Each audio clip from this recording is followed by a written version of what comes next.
In October 2023, while he was attending Ambedkar People's March, a peaceful protest in Gorakhpur led by peasant women demanding land rights for Dalits, OBCs, and Muslims, he was suddenly detained by the police. When I arrived in India, what struck me the most was obviously the difference of power in the center, Brahmin people with the Janeyo, and more space. Not a lot of space, it's not luxury, but more space.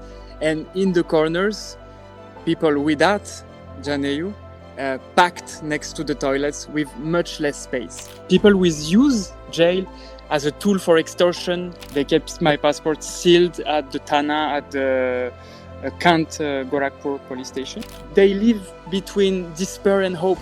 Everybody is saying, everything will be fine. Maybe next month, sahi ho jayega. That's what they say all the time. Sahi ho jayega. They live in this hope that everything will be fixed. Your identity as a Videshi Vyakti, as a white man, do you think like in any way insulated you, protected you in that space? I benefited from white privilege, which doesn't mean it's luxury at all. But in the end, I was put with the rich prisoners. Hello and welcome to The Wire. I'm Sukanya Shanta. In August 2023, French documentary filmmaker Valentin Hénault arrived in India to research and shoot a film on the brutal realities of caste discrimination, focusing especially on the atrocities and resilience of Dalit women in northern states of the country. He traveled through Bihar and Jharkhand before reaching Uttar Pradesh. In October 2023, while he was attending Ambedkar People's March, a peaceful protest in Gorakhpur led by peasant women demanding land rights for Dalits, OBCs, and Muslims, he was suddenly detained by the police. That night, police arrived at his hotel, arrested him, and later booked him under the Foreigners Act for allegedly violating the visa condition by participating in activities not permitted on a business visa. He was sent to Gorakhpur Central Jail, where during his month-long incarceration, he witnessed firsthand the brutal realities of caste hierarchies, religious division, and physical hardship that incarcerated persons from lower caste identities and Muslims are made to suffer. After his release and a prolonged legal process, he was finally able to leave India in May 2024. 3 years on, he has spent his jail experience in French.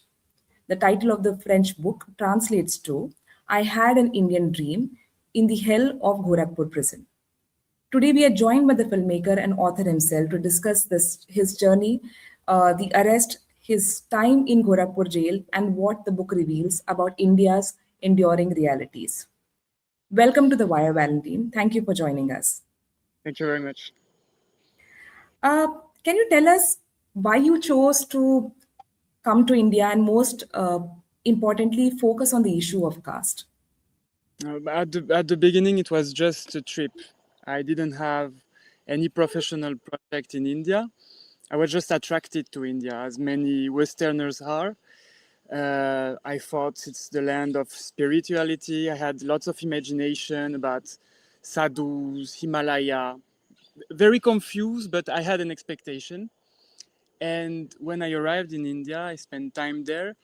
And what struck me the most was obviously the difference of power. I could see that I was talking to some Indian in English, and they were talking for the rest of the population, but there were also 80% of the population, lots of people that were not talking and looked to me poorer and much more powerless. So I understood that the Indian people whom I was talking to were all from higher caste, and I had no connection during this trip in India with lower caste people. So I started investigating this subject, Dalit, caste in India, the history of Dalit, and I came across the atrocities, this wave of crimes that's going on for decades and decades, and that's affecting mostly Dalit women. So I started to meet young women Dalit leaders like Sima Gautam to follow them, and I thought I was mesmerized by their courage, absolutely incredible, and I thought I would make a film about it. Right. The title of your book translates to "I had an India dream," in Indian dream. What was this dream that you actually talk about? Hmm. It's a little bit a play on words with the American dream or with I had a dream. But I think I'm not the only one. Lots of Westerners have it. India is like for Europeans, for Westerners, a place where you go far away from yourself, you experience spirituality, you discover another world. And I think we have this lens of exotism when we think about India. So it was a spiritual dream. It was maybe a desire to change, to become somebody else, to go as far away as I could. And in our idea, as far away as we can, it's India, and see what happens. So it's a dream of transformation, the Indian dream. But So, I'm very so conscious it's a very Westerner thing. right, right. So, what I understand from the conversation is that you did not set out to actually make a film here. No. You had come to experience India and the idea of India that you had, and the film was just an accident. Yes, it came afterwards. It came afterwards. I had finished a film in Europe. I had to wait for the release, the festivals, and all. And I thought I will take a break. I will go to India 2 months, and I stayed 2 years. Uh, and I think I was overwhelmed by all the things I was learning, by all these sensations, experience that you face in India, and it's very hard in this to find a direction, to find a subject, and it took me a lot of time to understand enough the Indian society to feel that there is a subject with Dalit women and with atrocities, and that's something that it's talked about obviously in India, but not abroad. Abroad, it's unknown, absolutely unknown. Right, right. Uh, I understand you actually traveled to Bihar and Jharkhand before you came to UP. So, how how different was your experience of having moved around in Bihar, in Jharkhand, filming there, and then finally coming to UP, like before the Gorakhpur incident, like what was your experience there? Like, did you actually face any trouble filming there? Did you have any kind of encounter with the police or with the state in these states? No, no, but I didn't think I was noticed. I went in some villages.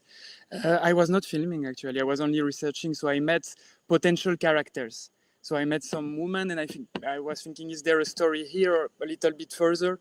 So it's when I reached UP and Gorakhpur with Simagotam that I felt that here there's really a film, because also the situation is so intense politically, because Gorakhpur is a city of Thakur, because it's the city of Yogi Adityanath, because there everything is exacerbated. So my experience was much quieter in Bihar and in Jharkhand. Right, right, But right. again, because I was not noticeable, I was just I see. traveling, going in very remote villages. Right, right. Can you tell us, narrate some of your experiences while in jail, like how caste actually played out in the everyday life in jail, Hmm. the kind of discrimination, the kind of segregation that one actually faces, suffers in these spaces. Can you actually maybe give us some details about your experiences there? Okay, I think it's very visual. It's obvious cast in jail. For first time I reached jail, it was during the night. I was escorted by a guard, and I go to this very big barrack where 300 people are lying on the floor, and it's called Millennium Barrack. I don't know why. I come in and I see in the center Brahmin people with the Janeyu, and more space, not a lot of space. It's not luxury, but more space. And in the corners, people without Janeyu packed next to the toilets with much less space. So here you already feel there is something obvious. And I started walking, and they told me extreme corner. So I was starting to go to the extreme corner, and then I think they figured that there was something strange going on, that this guy maybe a foreigner. So they told me, come. And I was invited to be in the center, but it was not something obvious. If you're not with them, if you're not identified with them, you go to the corner. And then the discrimination, the division of caste in jail, you feel it in lots of ways. So there is a barrack with only Muslims. This is one thing. There is a barrack which I heard is controlled by Yadef, which is, I think, I talk under your control, an OBC caste, but which can be sometimes powerful.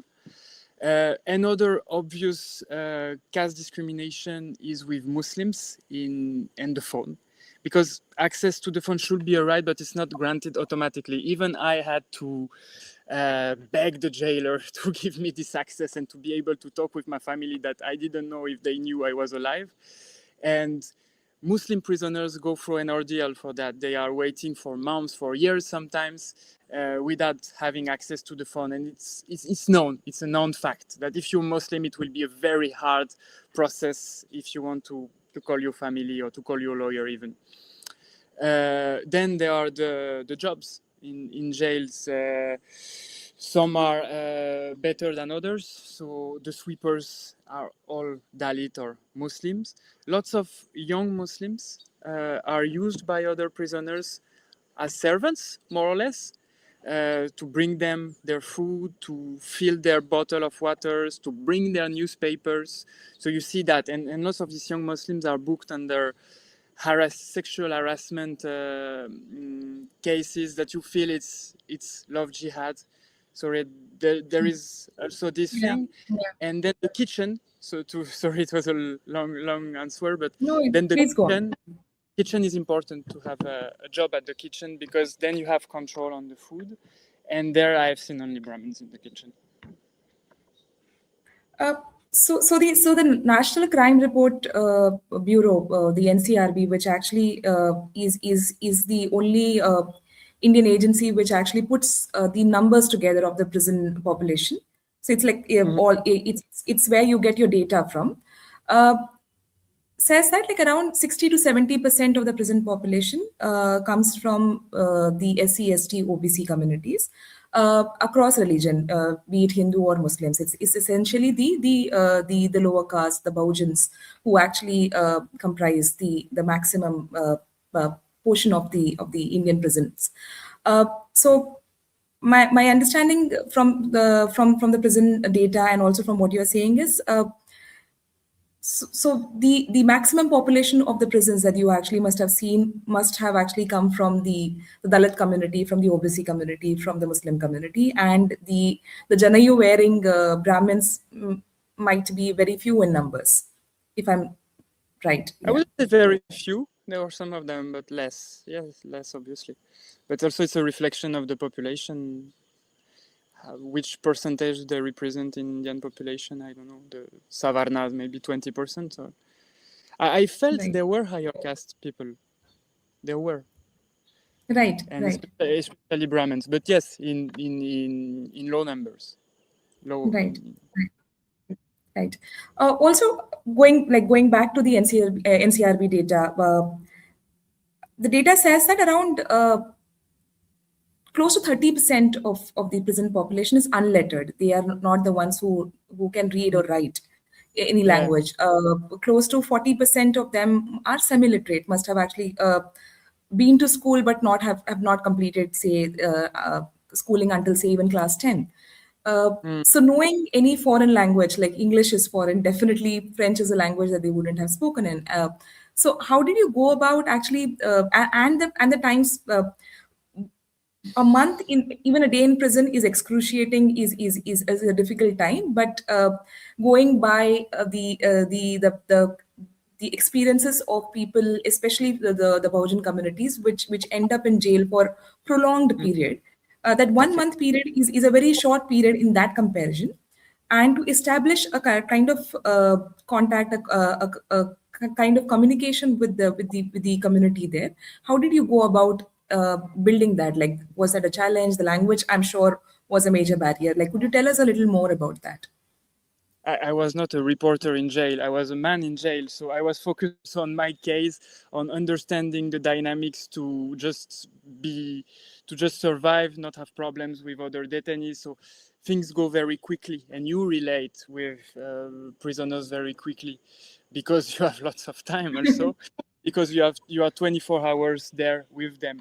Then for the language, I met 4 or 5 guys, a Muslim, a Brahmin, a writer, so working for the administration, who were talking good English.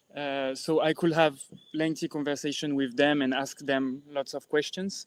So they were my friends, so has to say. And then I also speak Hindi, so which I happen to have forgotten a little bit, but I had been learning for 2 years. So I was able to have simple conversation with absolutely everyone. So I couldn't go into details, but I could ask questions so that I know who is who, why they are there, what happened, what is their life, what is their family thinking about their situation. So I had tools of communication, and obviously, yes, 1 month is nothing compared to what people go through and compared to what innocents go through in Indian jail. And this system is what I thought was the worst thing. Is you have an FIR, you're booked, you go in jail, and then if you don't have money, if you don't have contacts, you're just trapped there, you're stuck there, and it can take years to go out. And meanwhile, you have not been judged. Maybe there are no elements that can really accuse you. So I thought that the system was perverse because it leads to having a majority maybe of innocent in jail. And because the system is like that, people will use jail as a tool for extortion. Like, I will withdraw my complaint if you give me 10,000 rupee or 1 lakh. When I was talking to prisoners, lots of them were in this kind of negotiation outside, and they will end up giving money to be released. Then journalists, opponents, anybody who just raise his voice will end up in jail with absurd absurd cases on their name. So yes, the system is really perverse. Being only 1 month in jail is incredibly lucky for me, and I'm thinking every day about the people who are still in this horrible Gorakhpur jail, just stuck forever. Sometimes it seems for some of them. And what I want to tell, the worst thing is the hope, because if you're condemned, you have your trial. You know that you will be in jail for 3 years. You can organize yourself. Even if it's unfair, you can start thinking how I will use this time. They live between despair and hope. Everybody is saying, yeah, everything will be fine. Maybe next month, sahi ho jayega. That's what they say all the time. Sahi ho jayega. They live in this hope that everything will be fixed next month, next week. That they have an opportunity, but they stay, and it's they live in unrest, complete unrest. Right.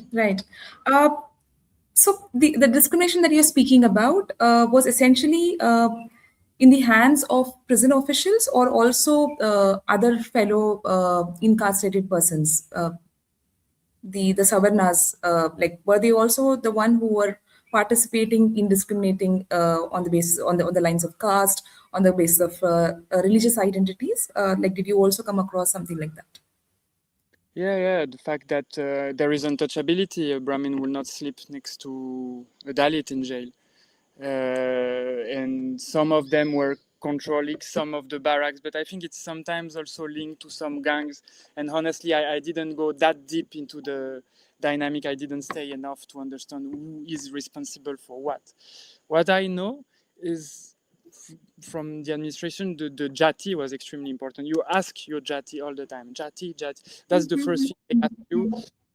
That's the thing they ask you when you release, when you go in. All the time you're asked your jati, and that's how they organize the team workers. And for me, my jati was jati videshi, videshi vyakt. That's how they call me, videshi vyakt. I was something else outside of this caste system, but the caste system has to be there. I don't know if it's legal. I guess constitutionally it's not, but Right. So your identity as a Videshi Vyakti, as a white man, do you think like in any way insulated you, protected you in that space? yes, Like, yes, you obviously. think? Mm-hmm. Yes, again, it was not luxury. For the 2 first weeks, I was in Pagalpur,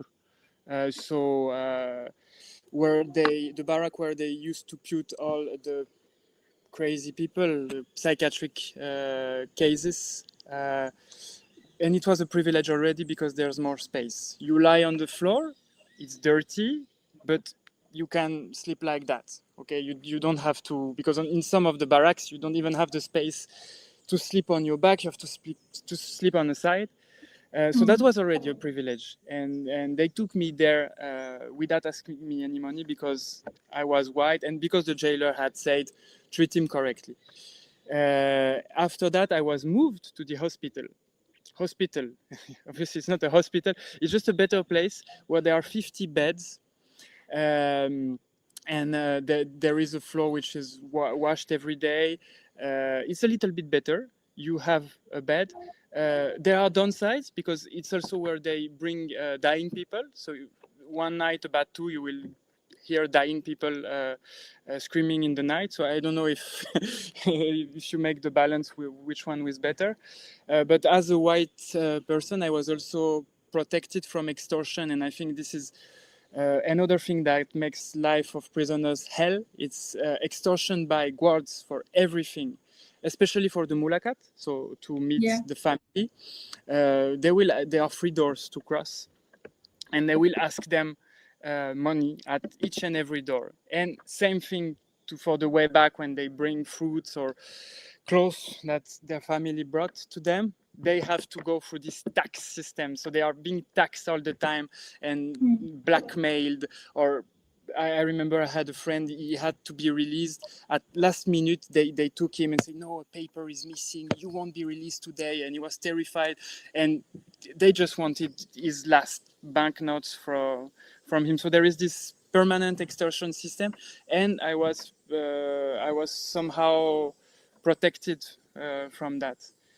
Then we were 2 white person in a 3,000 prisoners jail. So you can imagine also the curiosity, the amount of curiosity. So other prisoners will be watching me all the time when I'm washing, when I'm toothbrushing, when I'm eating. They will see me as a kind of weird thing that we try to understand. And if I will go to the central area and not move for even 20 seconds, I will be surrounded by a crowd just watching me.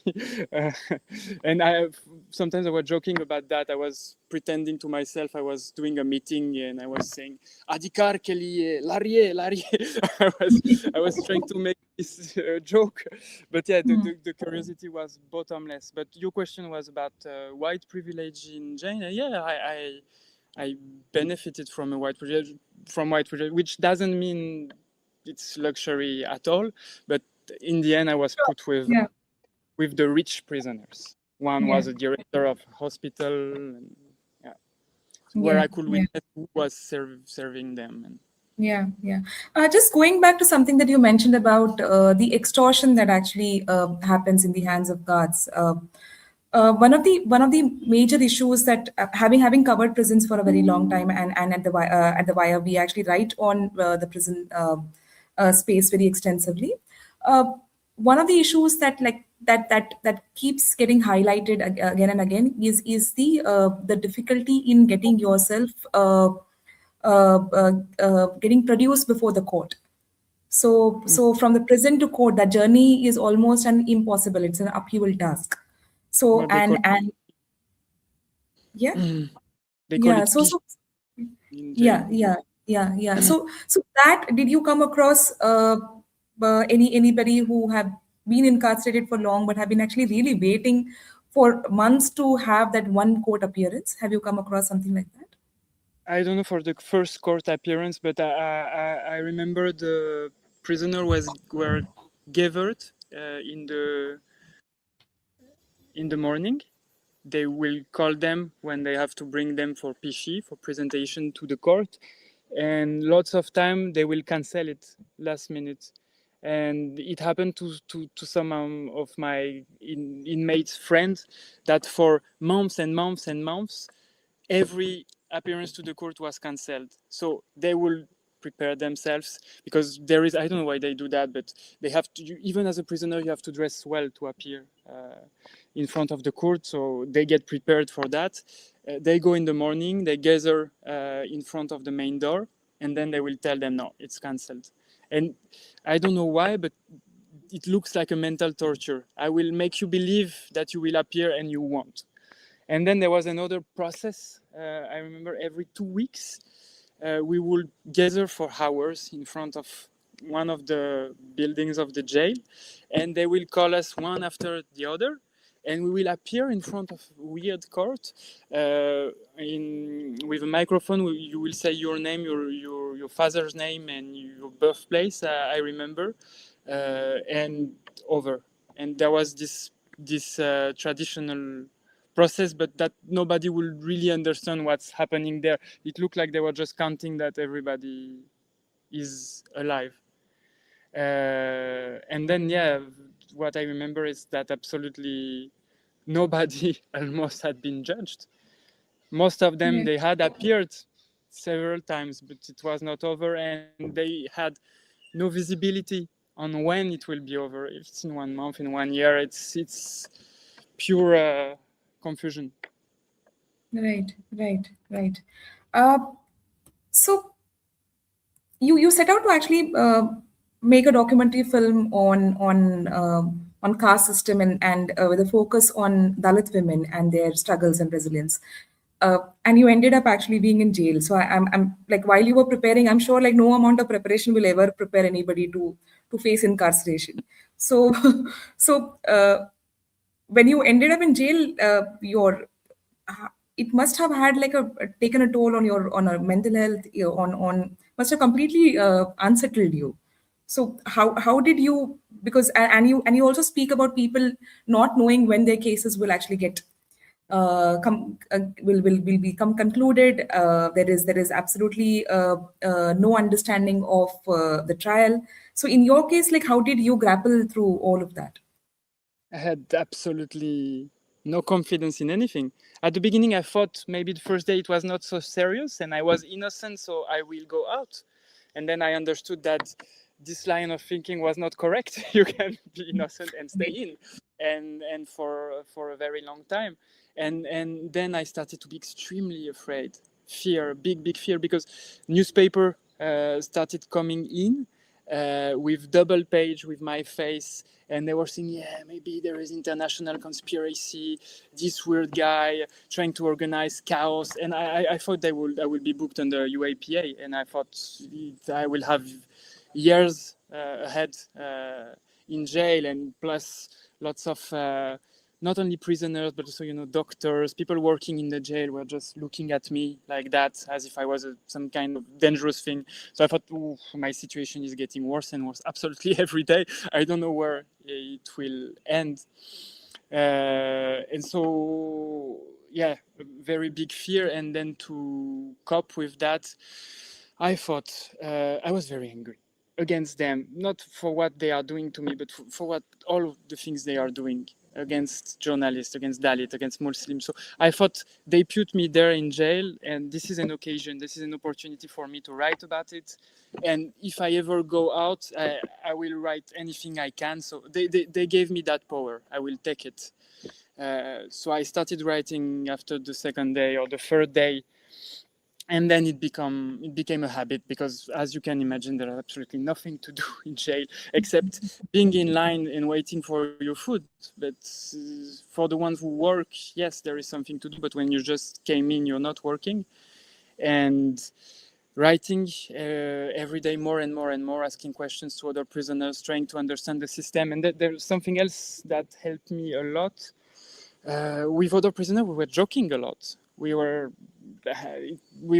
having jokes, irony. Some of them, they were pretending to dance in front of inside the barrack, like emulating some music video that will be on TV. Even I was, I thought that it was funny that I just end up there. I had big projects, maybe big ambitions, and now I am in underwear, showering with a bucket in front of the punishment barrack where they are insulting me, because that's what they do. I don't know why they insult other prisoners in the punishment barrack. Probably because they are too bored. And so it's absurd. All this set that has no sense, and from this nonsense, I find some kind of euphorical mood, funny Right. mood. But yes, solidarity also, listening Yeah. to other Yeah. prisoner stories all night. And obviously, as you said, at that time I didn't know what would expect me, but 1 month in jail is nothing. It's just the opportunity to tell about it. For them, it has been and it continue being much harder than just sharing and seeing that you're not alone in that situation. It's an Yeah. absurd situation, a nonsense. You're booked because of a lie, as and most of them are. They're also proper real criminals, but I think they are a minority. But you share a same destiny with other prisoners, a same fate. Right, right, right. Could you tell us what exactly happened to that case? Like you were booked under the Foreigners Act, and what exactly happened? I suppose a year later you were able to leave India. So, Mm-mm. can you tell us like Yeah. how the entire journey, like the trial, the what was the final outcome of the case? Yeah. So I was released on bail. The day after I was released, my visa was cancelled. Hmm. So I had no place to stay in, and I had to face another case against the cancellation of my visa. So when I stayed 8 months in India, theoretically I had no right to be here. I couldn't be at a hotel, couldn't rent something. I was nowhere. Um, then time started passing on, months and months and months, and I see there's no charge sheet, because before the charge sheet you cannot do anything legally. So I was just waiting and thinking, but they kept my passport. Huh? They kept my passport sealed at the Thana, at the Gorakhpur police station. So I could not leave the country. And I felt, okay, so we can argue the case and it will last months. But in jail, I heard the situation of an Italian prisoner. Somebody told me about somebody who told me, it was a rumor, but that this Italian guy would have pleaded guilty, and by pleading guilty would have been out and back in Italy in 3 months. So I started exploring this, calling the Italian embassy, and then I asked the French authorities to call them, and I realized that there is this possibility. You can plead guilty.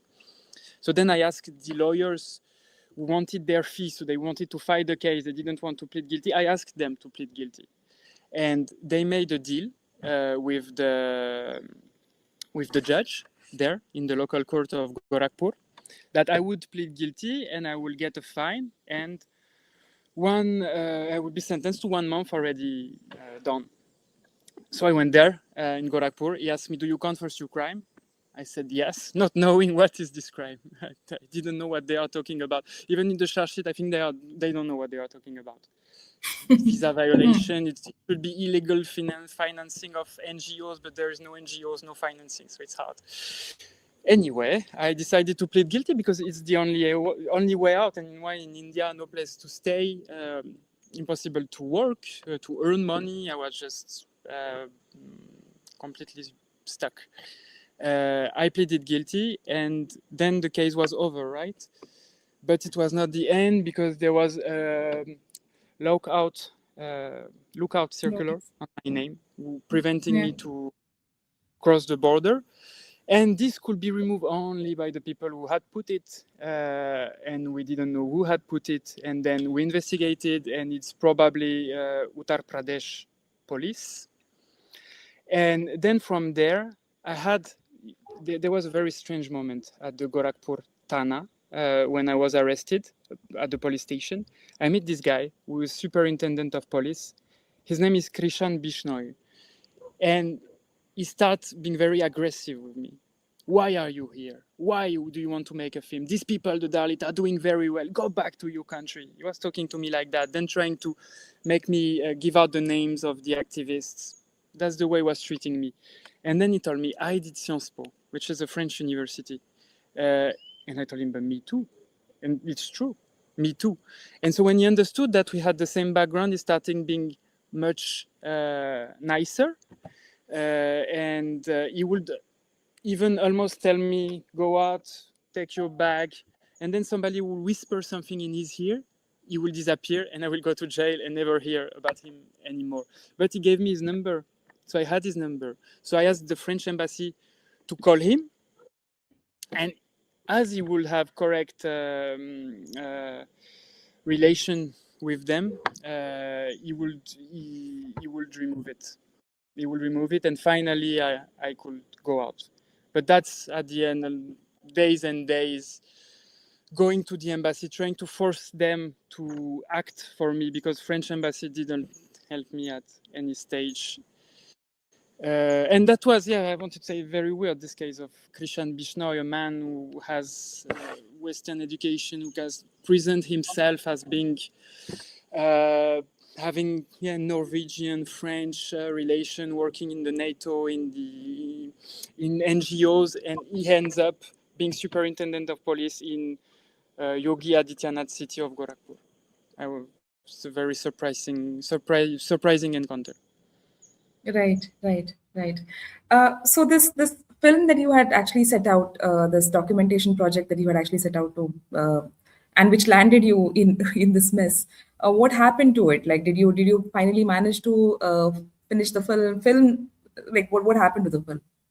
No, I was only researching. I had 20 minutes rushes, so it's not enough to make a film. And I'd like to make this film, but I'm not sure it's a good idea right now. I could try, but it doesn't seem a good idea. Right. Uh, so like I asked you in the beginning, why did you travel to India, and the why did you think of making a film on Caste? Similarly, now that you have actually gone back, you finally decided to write this book.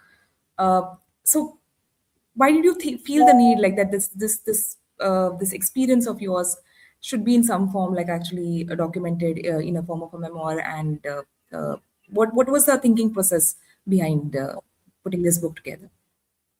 Oh, it was just the last step, the accomplishment of these piles of paper I had written in jail. So I managed to go out of jail with them by hiding them, and then I thought I will develop all of this. And I had always been attracted to writing. So for me it was natural, and finally I had something obvious to say that needed to be written and undertaken until the end. So that was my mission. Even when I went out, yes, this month in jail, it's nothing, and in the same time I could experience everything, and I will have strong relations with other inmates, and I felt I have something to carry on, a voice. Yeah. So the book is out now in French. Is there any plans of actually having it translated in English or any other Indian languages? Because there is so much that the Indian audience would actually benefit out of reading books like this. Yes, I hope. I know the publishing house. It's not in my hands. I know the publishing house is discussing right now, and I hope it will happen, and in some month. It's a project. I hope it will happen, but I'm not responsible for that. it's Right, it's right, their job. It's their job. Yeah. right, So right. hopefully it will happen in English, in Hindi. I would like to. Right. Okay. Okay. Thanks. Thanks so much. It was like thanks for sharing your experience and the experience that you were sharing, which is very disturbing, not just for you, but also like what lakhs like around 5.5 lakh people who face incarceration in India go through in India. So thanks so much for sharing it with us. It was a pleasure talking to you. Having me.